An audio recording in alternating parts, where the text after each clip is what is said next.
Kali ini ada kisah horor yang dialami oleh dua orang wanita ketika mereka sedang berjaga di Poligigi. Mendengarkan kisah horor yang dialami oleh sejumlah orang memang tidak ada habisnya. Selain terdengar menarik, mendengar kisah horor terkadang membuat bulu kuduk kita merinding. Kejadian horor bisa saja dialami oleh sejumlah orang di berbagai tempat. Namun tempat yang sering mengalami kejadian horor biasanya rumah sakit atau poli kesehatan. Kisah kali ini adalah kisah horor yang terjadi di sebuah poligigi di rumah sakit swasta di kota Yogyakarta. Kisah ini dialami oleh seorang wanita dan juga temannya yang tidak disebutkan namanya. Keduanya merupakan seorang mahasiswa yang mengambil program studi keperawatan. Awal cerita, kedua mahasiswa tersebut sedang menjalankan sebuah tugas kerja praktek lapangan dari kampus. Kerja praktek tersebut berlangsung ketika mereka semester 2. Pada awalnya, Pika dan temannya ditempatkan di polisyaraf.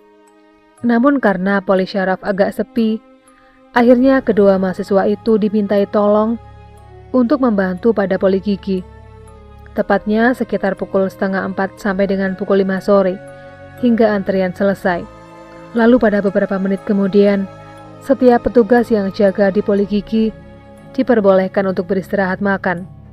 Namun harus bergantian jaga dengan petugas yang lainnya.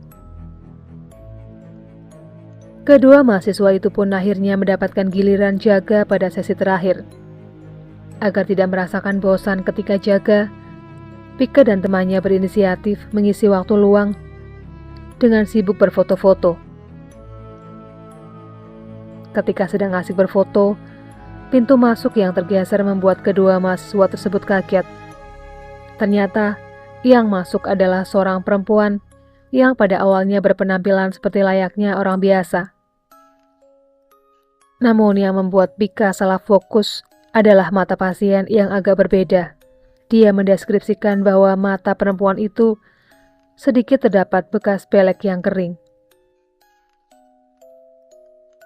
Bajunya merah polos sebawah lutut, tapi mukanya kusam.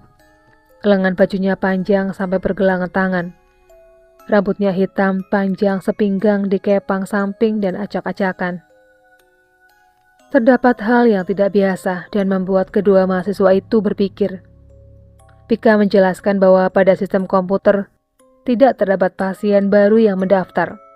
Lalu menurut Pika, wanita dengan penampilan lusuh itu langsung duduk di kursi dental dengan posisi kaki lurus dan agak terbuka, serta posisi badan yang terlalu tegak. Kalau dilihat-lihat aneh ya posisi begitu. Kayak nggak lazim banget nih setan tingkahnya, ujarnya.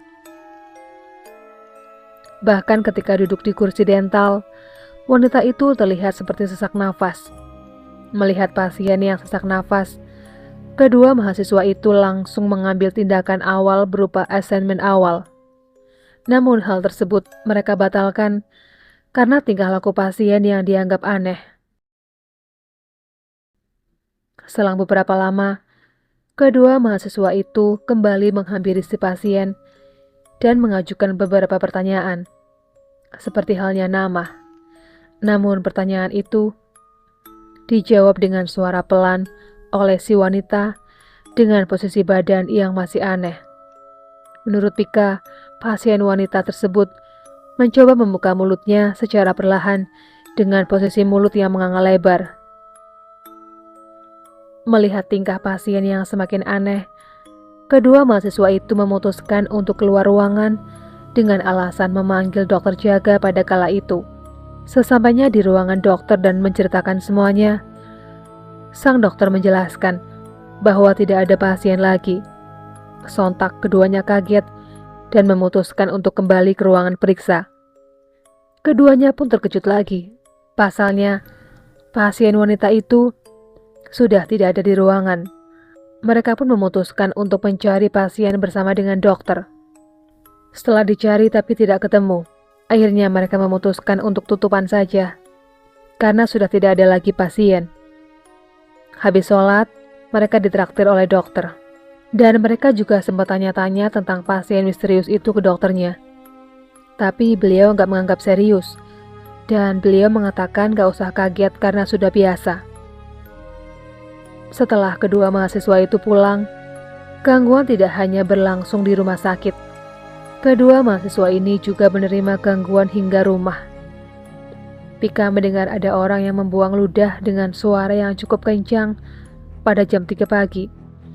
Bahkan tercium bau tidak sedap seperti halnya bau luka orang terkena diabetes.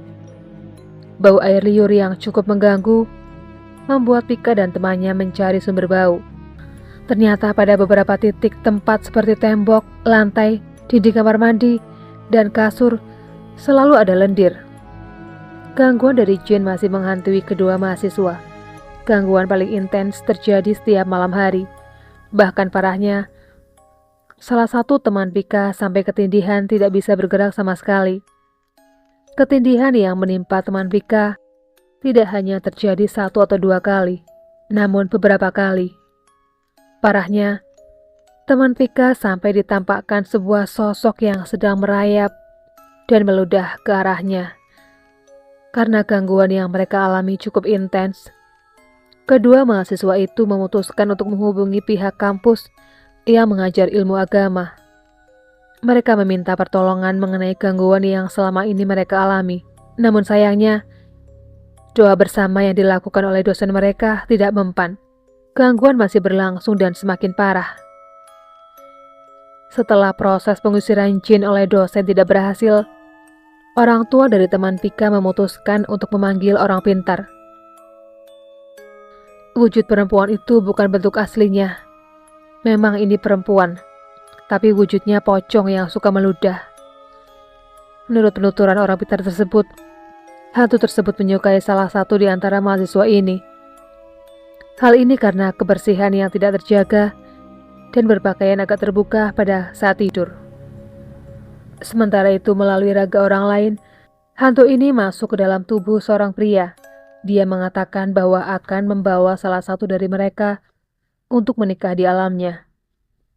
Mendengar perkataan itu, salah satu di antara mahasiswa ini melawan dengan berkata lantang, "Cukuplah, aku capek banget diginiin.